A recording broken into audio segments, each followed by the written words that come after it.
Saudara-saudara, kita dididik rendah hati. Ayat ini berkata, jika ada orang yang melayani, baiklah ia melakukannya dengan kekuatan yang dianugerahkan Allah. Kalau nyanyian kita, karena kita talenta bernyanyi, kita punya permainan musik, kita talenta dalam musik, kita punya karunia berkhotbah, karunia yang lain, pemerhati, hospitality, dan lain sebagainya. Percayalah, orang Kristen yang baik dilarang. Larangan keras dari Tuhan. Satu dosa yang Allah paling benci, itu namanya dosa sombong, angkuh, puji diri, makam puji, andalkan kekuatan sendiri, dan itu bisa membuat orang lupa Tuhan. Makanya Allah benci itu dosa. Makanya sejumlah ayat mengatakan apa? Orang yang tinggi hati akan hancur, orang yang rendah hati akan dihormati. Allah akan angkat atau promosi orang-orang rendah hati, sedangkan orang tinggi hati Allah tekan sampai rata tanah.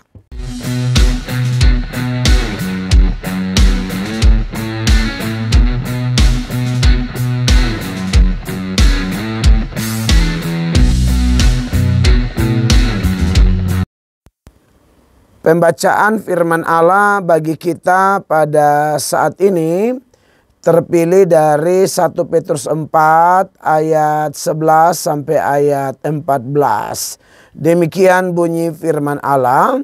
Jika ada orang yang berbicara, baiklah ia berbicara sebagai orang yang menyampaikan firman Allah.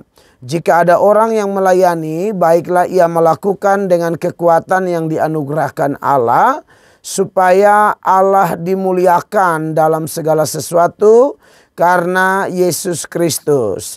Ialah yang mempunyai kemuliaan dan kuasa sampai selama-lamanya. Amin. Saudara-saudara yang kekasih, janganlah kamu heran akan nyala api siksaan yang datang kepadamu sebagai ujian, seolah-olah ada sesuatu yang luar biasa terjadi atas kamu.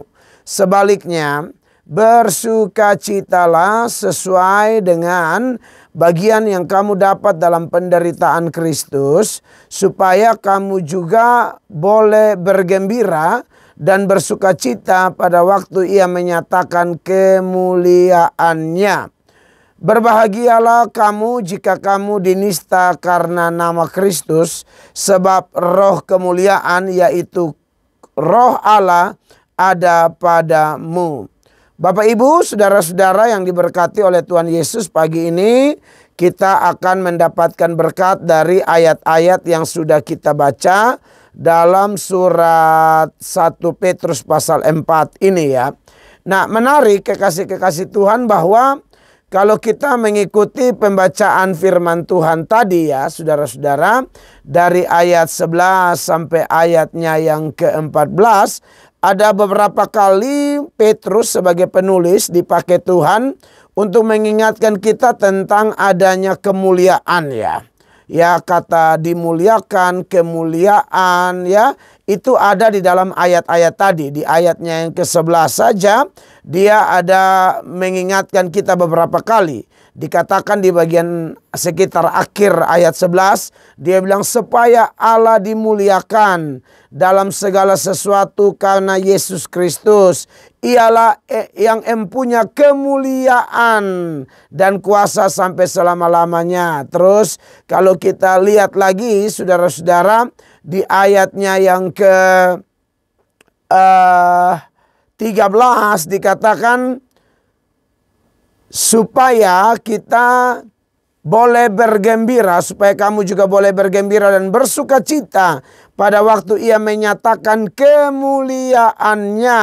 Lalu kemudian saudara-saudara di ayatnya yang ke-14 dia bilang roh kemuliaan yaitu roh Allah ada padamu. Nah, saudara-saudara yang diberkati oleh Tuhan Yesus Kristus, Allah kita adalah Allah yang mulia, Allah yang layak terima segala kemuliaan. Dan ini menjadi pokok pikiran yang menarik pada saat ini, di mana kita akan menyoroti bagaimana hidup yang memuliakan Tuhan. Dan sudah pasti hidup yang memuliakan Tuhan adalah hidup yang dimuliakan juga oleh Tuhan ya. kita memuliakan Allah, lalu Allah memuliakan kita. Kira-kira seperti itu saudara-saudara, pokok pikiran yang kita temukan dari akumulasi data-data yang kita baca tadi.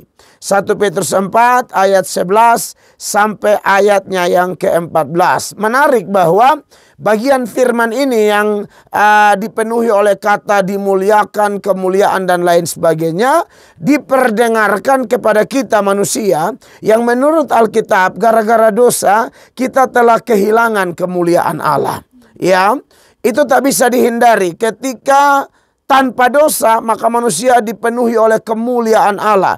Ada sifat-sifat Allah, perkenanan Allah, kehendak Allah, firman Allah, segala sesuatu yang berkaitan dengan Allah dan memuliakan Dia.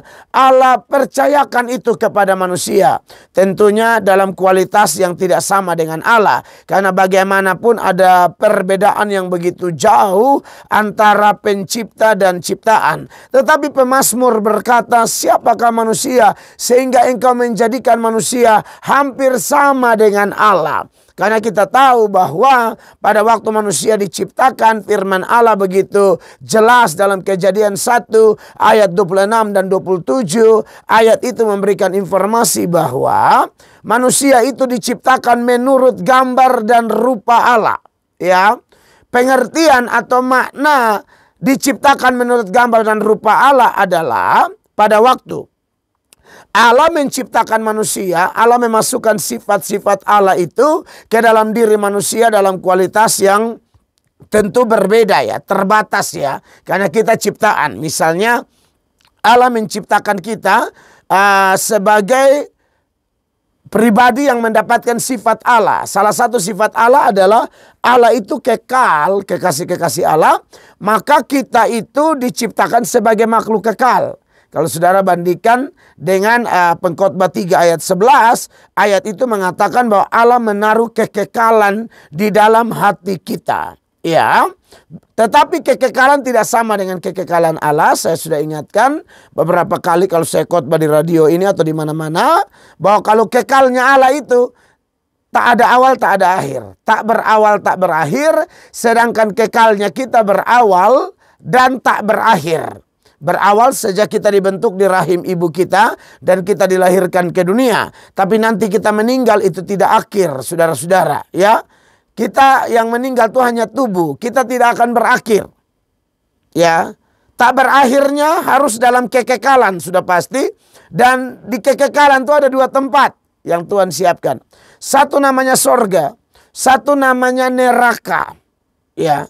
Jadi orang yang telah kehilangan kemuliaan Allah gara-gara dosa, lalu tidak mendapatkan lagi kemuliaan itu, maka yang terjadi adalah dia kekal di neraka.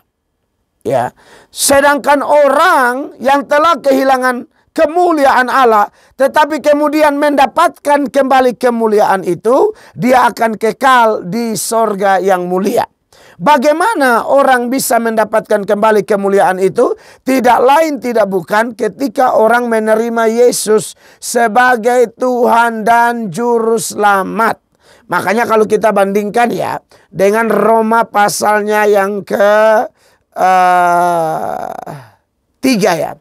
Roma pasal 3 ayatnya yang ke-23 dikatakan, karena semua orang telah berbuat dosa dan telah kehilangan kemuliaan Allah. Tapi puji Tuhan, ayatnya tidak berhenti di situ. 24 berkata, dan oleh kasih karunia telah dibenarkan dengan cuma-cuma karena penebusan dalam Kristus Yesus. Kristus Yesus telah ditentukan Allah menjadi jalan pendamaian karena iman dalam darahnya. Hal ini dibuatnya untuk menunjukkan keadilannya karena ia telah membiarkan dosa-dosa yang telah terjadi dahulu pada masa kesabarannya.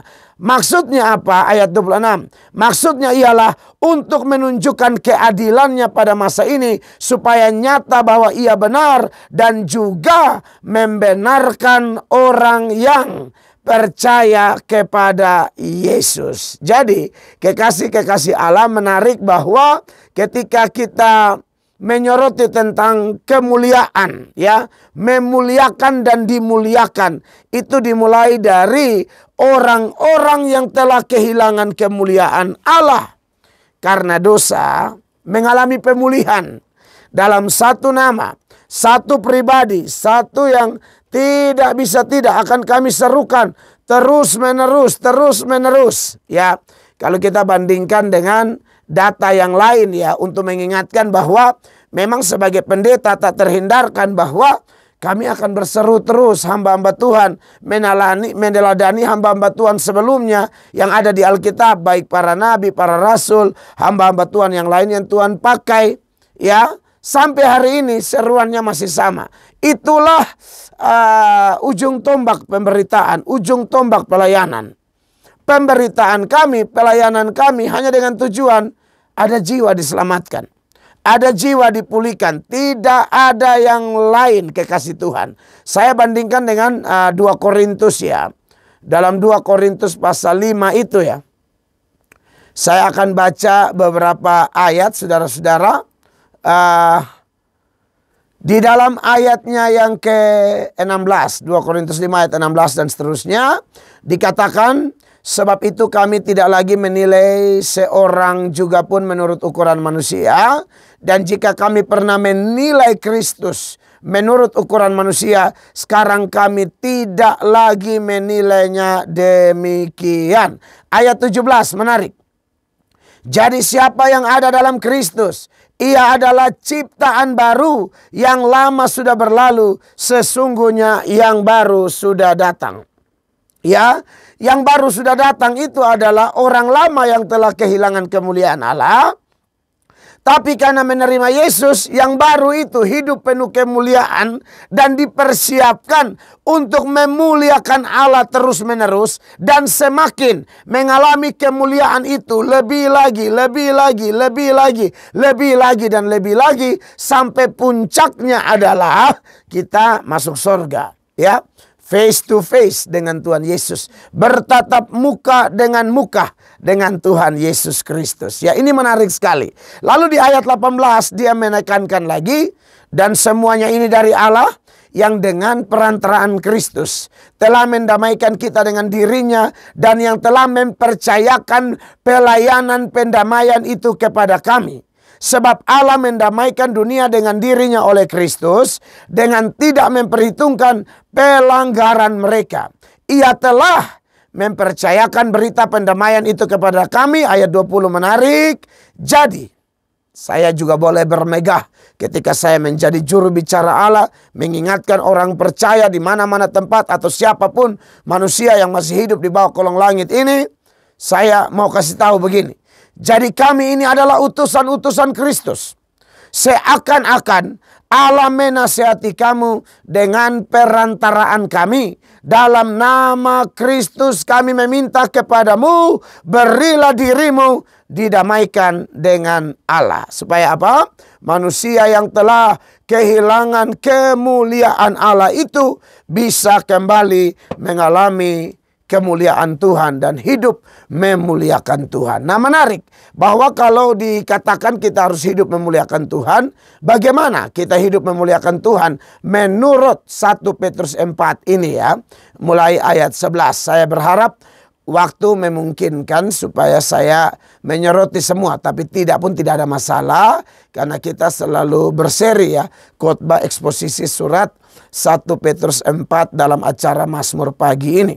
Nah, saudara yang diberkati oleh Tuhan Yesus, minggu lalu, ya, saya sudah menyoroti bagaimana hidup yang memuliakan Tuhan Yesus atau segala kemuliaan bagi Tuhan itu sudah saya jelaskan. Dan memang senada dengan banyak data lain, ya, seperti 1 Korintus 10 ayat 31 dia bilang mau makan atau minum atau melakukan sesuatu yang lain harus melakukannya untuk kemuliaan Allah. Ya, tetapi secara khusus kalau kita soroti teks kita hari ini, di ayat 11 itu dia bilang hidup yang memuliakan Allah adalah dimulai dengan perkataan kita, ya.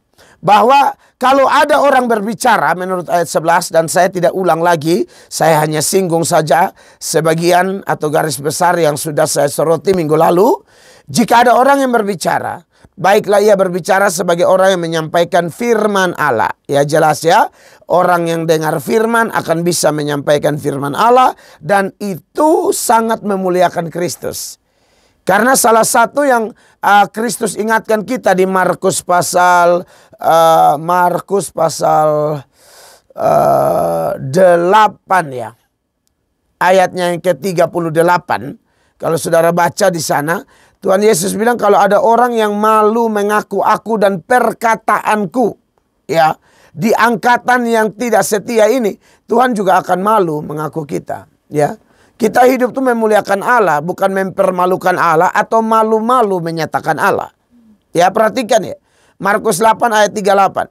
Sebab barang siapa malu karena aku dan karena perkataanku di tengah-tengah angkatan yang tidak setia dan berdosa ini, anak manusia pun akan malu karena orang itu apabila ia datang kelak dalam kemuliaan Bapanya diiringi malaikat-malaikat kudus. Ini lagi-lagi menekankan tentang dia datang dalam kemuliaan. Tetapi sebelum dia datang dalam kemuliaan, dia mau orang-orang yang telah dipulihkan, ya, yang telah mendapatkan kembali kemuliaan Allah itu harus melayani Tuhan dengan berani, tidak malu-malu.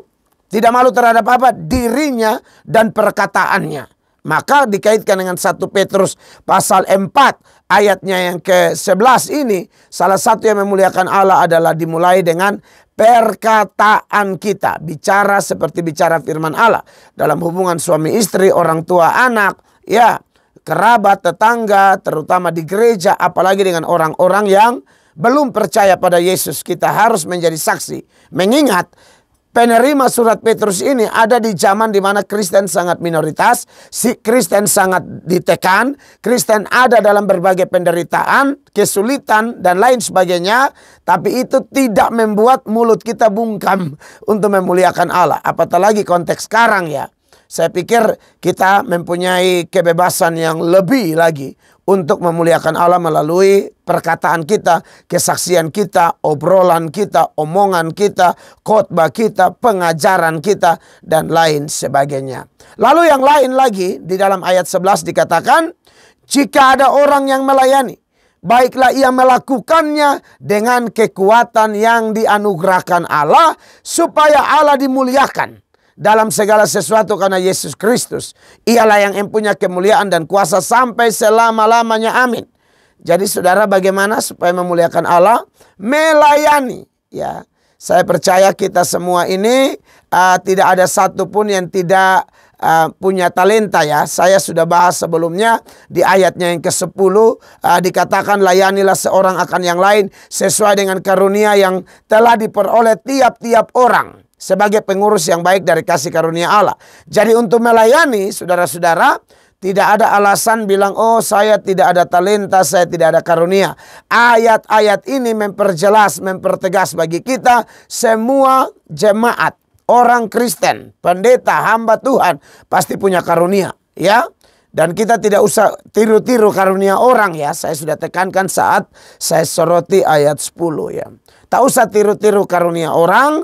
Percayalah pada kita ada sesuatu ya. Sebelum kita bertobat mungkin kita punya bakat-bakat tertentu. Bakat bicara, bakat menyanyi, ya, bakat membangun hubungan emosional, ya. Hospitality kita tuh bagus sekali, humanis sekali. Atau kita menjadi orang yang sangat murah hati. Hanya kalau dulu belum bertobat, murah hatinya salah, tidak sesuai Alkitab. Agak kebablasan, misalnya ada duit, ya, mau tuh beli minuman keras karena dianggap baik. Ketemu anak-anak di jalan, kasih keluar uang 100-200 ribu, bilang ini beli rokok, beli minum. Biasanya begitu. Dan orang seperti itu dalam pandangan kami masa lalu yang sering mendapatkan uluran tangan ya, dari tangan-tangan polos yang menganggap dirinya baik tapi tidak dituntun oleh roh dan firman. Dia kasih kami duit tapi di balik kemurahan yang dianggap murah itu ada malapetaka. Karena kalau kami jadi beli minum, jadi beli mabok, setelah mabok kami pasti aniaya orang, ya. Atau minimal jemuran tetangga, atau minimal ganggu istri orang, anak perempuan orang. Dimulai dari mana? Uluran tangan yang tadi tuh, iya kan? Uluran tangan yang polos, dia pikir murah hati tapi salah. Nah, murah hati itu atau kemurahan itu bahasa Yunani namanya Krestotes ya. Krestotes itu terletak antara dua sifat ekstrem. Krestotes itu tidak kikir, tapi juga tidak boros atau memberi salah sasaran. Krestotes memberi tepat pada waktunya. Makanya kalau kita bandingkan dengan ayat lain, Tuhan Yesus bilang apa? Jangan buang mutiara di babi. Artinya tidak pas kalau kau kasih mutiara di babi ya. Bantu orang pun lihat-lihat. Kalau orang pemalas ya, bangun selalu kesiangan, tidak mau kerja apa-apa, tapi terus mau makan enak, orang begini jangan disponsori ya. Jangan, ini Anda akan membuat dia semakin malas, Anda akan membuat dia ya, Anda menggemukan orang untuk mengantar dia ke neraka. Itu masalah. Maka dari itu tolong pikirkan apa yang saya sampaikan kepada Anda semua ya. Jadi pasti di masa lalu itu kita punya sesuatu lah. Nah, setelah orang terima Yesus, semua itu dikuduskan. Sehingga bakat-bakat, kelebihan-kelebihan yang mungkin dulu salah sasaran. Dia jago nyanyi, tapi nyanyinya hanya untuk pesta pora. Nyanyinya hanya kasih senang orang. Dia bisa lucu, lucu itu juga bakat ya. Tapi dia ngelucunya agak porno. Dia lucunya agak apa ya, lucunya pokoknya sampai melawan firman, tidak hormat Tuhan. Bahkan Tuhan dan firmannya dan simbol-simbol yang berkaitan dengan Tuhan itu dipakai jadi bahan lelucon. Nah, menurut saya ini bahaya. Boleh lucu tapi harus dikuduskan sehingga lucunya tuh bermanfaat. Oh, lucunya tuh membuat orang tambah ingat firman. Lucunya tuh membuat orang tambah apa ya? Tambah senang ke gereja. Bolehlah saya pikir ya. Sepanjang tidak mendominasi sebuah khotbah atau pelayanan. Dan alhasil kalau kelucuan, humor atau apalah komedi kayak gitu sudah overlap begitu, nanti ujung-ujung poin kebenaran menjadi kabur. Nah, itu yang dihindari gitu kan. Lalu apalagi macam-macam. Ibu-ibu yang sangat cerewet misalnya ya. Cerewetnya tuh sampai sudah kebablasan. Cerewet sampai gosip orang dan lain sebagainya. Tahukah ibu, kalau Anda dikuduskan, Anda tuh punya karunia berkata-kata. Karunia berkata-kata yang membangun dikaitkan dengan poin di ayat 11 yang minggu lalu itu. Anda akan bisa menyampaikan firman Allah. Atau minimal Anda gabung dalam tim doa, syafaat. Aduh, Anda tuh biasa cerewet kan, Anda cocok doa peperangan. Apalagi kalau Allah kasih karunia bahasa roh yang benar. Waduh, Anda berbahasa roh sangat luar biasa. Daripada Anda berbahasa basi yang tidak jelas. Atau bergosip ria dan melukai banyak orang. Fitnah dan lain sebagainya. Mulut yang seperti itu dikuduskan oleh Allah dan lain sebagainya ya. Bapak-bapak atau cowok-cowok yang tangannya tuh suka sekali cubit orang, punya anak nona atau istri ramah sana, cubit sana.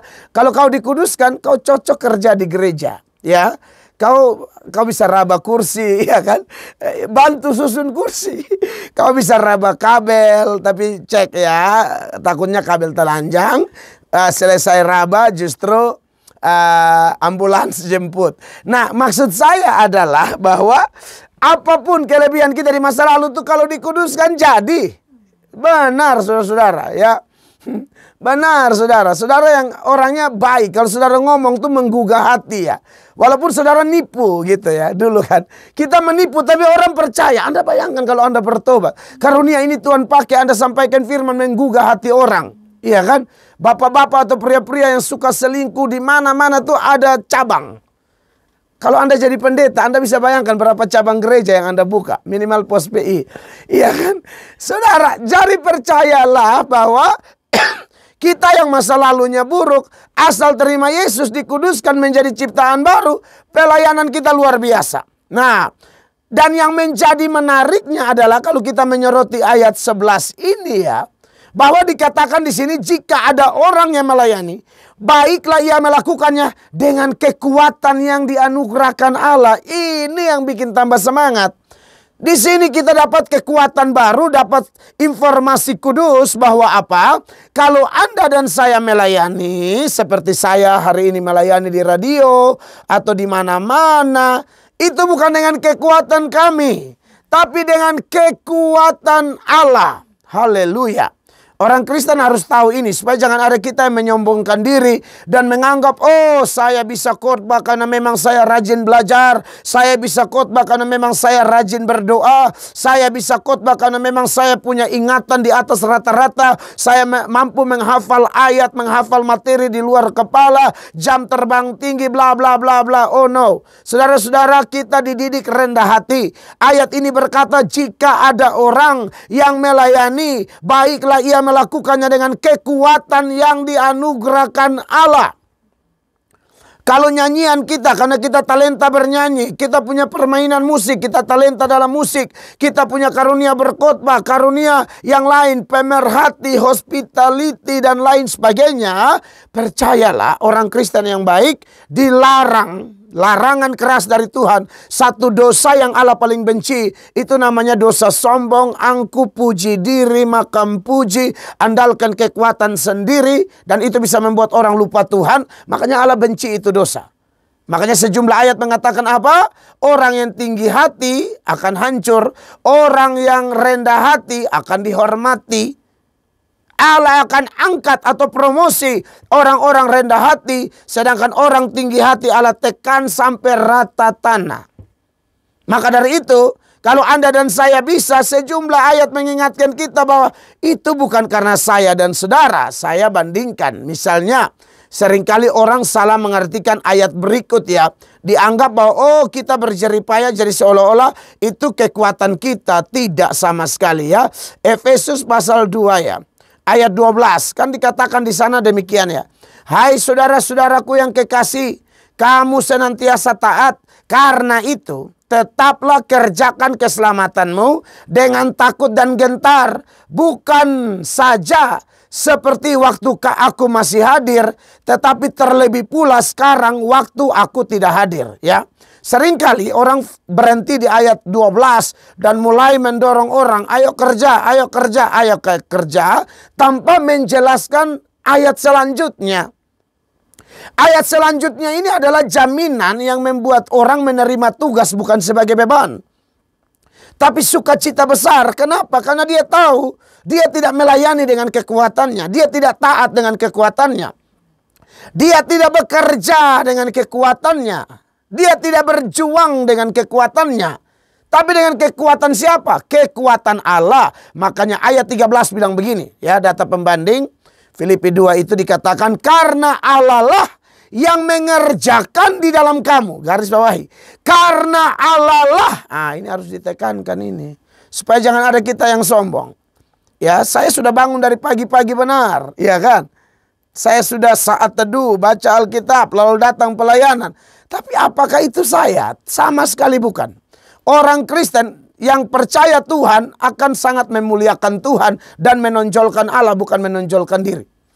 Kecuali saya yang mengajarkan ini, mengutip ayat-ayat ini, saya adalah seorang yang tidak bikin apa-apa. Kan begitu? Iya kan? Saya diberi semangat oleh Tuhan memberitakan Injil sampai hari ini. Ya, kadang sakit-sakitan, kadang bla bla bla, tapi hantam terus. Nah, itu siapa yang bekerja? Orang tidak memahami firman akan sangat berorientasi kepada diri. Self-oriented. Tapi kalau orang mengenal Allah, dia akan berkata seperti ayat 13 dari Filipi 2 ini. Karena Allah lah, haleluya, yang mengerjakan di dalam kamu, baik kemauan maupun pekerjaan menurut kerelaannya. Makanya di bagian lain, kalau saudara perhatikan di dalam 1 Korintus pasalnya yang ke-15 itu ya, ayatnya yang ke-10, Rasul Paulus bilang dia bekerja lebih dari orang lain. Lebih dari Petrus, lebih dari Yakobus, Yohanes, lebih dari murid-murid yang lain. Dia lebih, ya. Tetapi apakah kekuatannya? Bukan. Perhatikan. 1 Korintus 15 ayat 10. Tetapi karena kasih karunia Allah aku adalah sebagaimana aku ada sekarang. Dan kasih karunia yang dianugerahkannya kepadaku tidak sia-sia. Sebaliknya, aku telah bekerja lebih keras daripada mereka semua. Kalau Anda mau tahu mereka semua itu siapa, saudara bisa lihat dari ayat 1, lebih tepat ayat 4, 5, 6 tuh. Itu ada Petrus dan kawan-kawan, saksi-saksi yang melihat kebangkitan Kristus. Suratnya aja lebih banyak dari surat Petrus dan Yohanes. Yohanes misalnya lebih banyak dari Petrus kan. Yohanes itu tulis Injil Yohanes, surat 1 Yohanes, 2 Yohanes, 3 Yohanes, dan Wahyu. Kalau Petrus tulis 1 Petrus, 2 Petrus, dan Injil Markus itu Markus yang tulis, tapi Markus dengar dari Petrus karena Markus adalah anak didik Petrus. Tapi Paulus hampir 50% perjanjian baru, saudara-saudara. Dia yang tulis. Ya, makanya dia bilang, aku telah bekerja lebih keras daripada mereka semua. Apalagi bicara penderitaan dalam Kristus. Aduh, Anda pulang Anda baca sendiri. Saya kasih aja ayatnya. 2 Korintus pasal 11 ayat 23 sampai 28 tuh.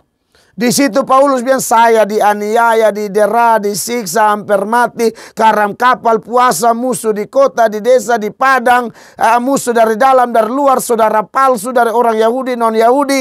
Aduh, terlalu banyak. Berkali-kali hampir mati. Tapi apakah kekuatannya? No, saudara-saudara. Makanya dia bilang begini, sebaliknya aku telah bekerja lebih keras daripada mereka semua. Tetapi bukannya aku, melainkan kasih karunia Allah yang menyertai aku. Di bagian lain, Filipi 4 ayat 13, ayat yang populer. Paulus bilang apa? Segala perkara dapat kutanggung di dalam Dia yang memberi kekuatan kepadaku. Haleluya. Jadi kita melayani, kita tidak puji diri. Kita tidak puji sinode kita. Dan jemaat tolong jangan puji-puji pendetamu. Sampai pendetamu makan puji, lupa diri dan tumbang nanti. Saya selalu mengingatkan jemaat Tuhan yang saya pimpin. Jangan puji-puji pendetamu. Pendetamu ini juga manusia tidak sempurna. Kadang-kadang bisa makan puji juga dan bisa salah. Anda harus tegur saya. Begitu. Ya, ini saya ngomong, tanya aja jemaat Tuhan yang apalagi khotbah saya kan live, orang yang bukan jemaat yang ada waktu nonton juga dia tahu. Ya, dan memang itu harus terus dikumandangkan supaya jangan ada orang yang self-oriented atau self-confidence, percaya dirinya begitu rupa sehingga sombong, angkuh, lupa diri bahwa dia ini hanyalah uap yang sebentar saja kelihatan lalu lenyap. Dia itu adalah rumput yang pagi segar tapi siang kena matahari, sore sudah layu, lisut, bahkan gugur. Maka kita tidak boleh, saudara-saudara, menyombongkan diri kita. Di bagian lain lagi, dalam 2 Korintus pasal 3 ayat 5. Rasul Paulus sebagai pembanding ya. Dia bilang begini. Dengan diri kami sendiri kami tidak sanggup untuk memperhitungkan sesuatu seolah-olah pekerjaan kami sendiri. Tidak.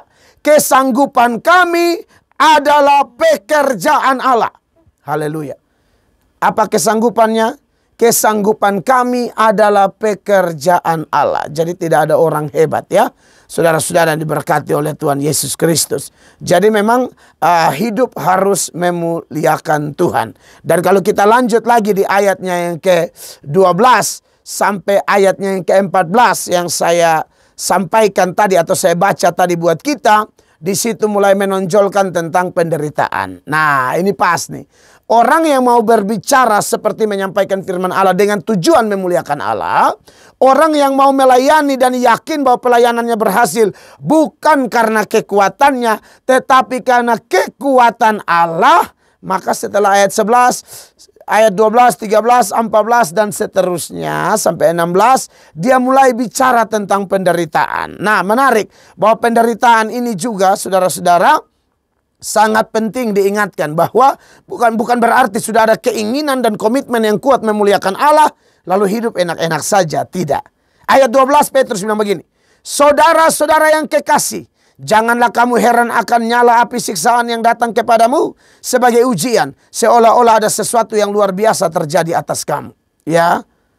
13. Sebaliknya bersukacitalah sesuai dengan bagian yang kamu dapat dalam penderitaan Kristus, supaya kamu juga boleh bergembira dan bersukacita pada waktu Ia menyatakan kemuliaannya. Bagaimana supaya hidup semakin memuliakan Allah dan kita semakin dimuliakan pada waktu Dia menyatakan diri dalam kemuliaannya? Kita harus siap menderita, Bapak Ibu terkasih. Yang menderita di sini siapa? Ayat 12 Petrus mulai dengan kalimat ini. Saudara-saudara yang kekasih. Itu orang percaya sejati. Orang Kristen yang tidak sungguh-sungguh cenderung lebih aman dari setan. Lebih aman. Dia bisa jadi main aman, dia bisa sedikit bunglon, ya kan? Dia menyesuaikan ya. Kalau di gereja dia kelihatan kayak malaikat, dia nyembah. Tapi di luar dia bisa kompromi sehingga dunia bisa terima dia. Jadi orang ini adalah orang dua kaki ya. Nah ini kecenderungannya, ya kecenderungannya lebih aman dibanding saudara-saudara yang kekasih yang menuturkan tentang Kristen sejati, Kristen lahir baru, Kristen yang dulu kehilangan kemuliaan Allah tapi sudah mendapatkan kembali kemuliaan itu melalui Kristus. Dia terima Yesus sungguh-sungguh. Dia mendapatkan anugerah keselamatan, anugerah iman, anugerah pengampunan, dan anugerah pelayanan. Dan orang ini orang yang sangat dikasihi Tuhan. Makanya Petrus bilang kita ini sama-sama dikasihi Tuhan. Saya menyapa kau dengan sebutan apa? Saudara-saudara yang kekasih. Saudara, memang kalau mau jadi sejati, ini yang akan kita dapat. Bagaimana? Mau atau tidak? Kalau tidak mau, saya kasih ini closing statement lah. Sedap. Kalau tidak mau begini. Memang kalau kita mau jadi sejati, setan serang kita. Ya. Kalau kita tidak sejati, setan tidak terlalu serang. Tapi engkau akan dihantam oleh Tuhan. Sekarang pilih mana? Pilih ikut Tuhan, setan serang. Atau tidak, atau ikut setan dan kau hadapi Tuhan. Kau pilih mana? Ingat, setan ada kuasa, tapi Tuhan maha kuasa. Setan tidak bisa bikin apa-apa kepada orang percaya tanpa seizin Allah. Bagaimana setan bisa mengobrak-abrik kehidupan Ayub? Itu atas izin Allah. Tanpa Allah izinkan tidak bisa. Dan kalau sampai Allah izinkan, Allah janji pencobaan-pencobaan yang kita alami tidak akan melebihi kekuatan.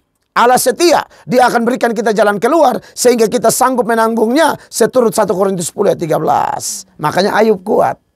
Jadi bagaimana? Mau aman? Supaya setan senang kau? Alat-alat setan senang dengan kau, kau pasti aman sementara. Tapi kau tidak aman nanti di hadapan pengadilannya. Pengadilan Allah pencipta langit dan bumi. Saya memutuskan tidak aman di sini. Saya memilih diserang dan dimusuhi demi kebenaran. Tidak apa-apa. Yang penting Tuhan tetap sayang saya. Pilihan ada padamu saudara. Saya harap Roh Kudus bantu kamu membuat keputusan terbaik hari ini. Ayat yang tersisa akan kita bahas pada waktu berikut. Tuhan berkati.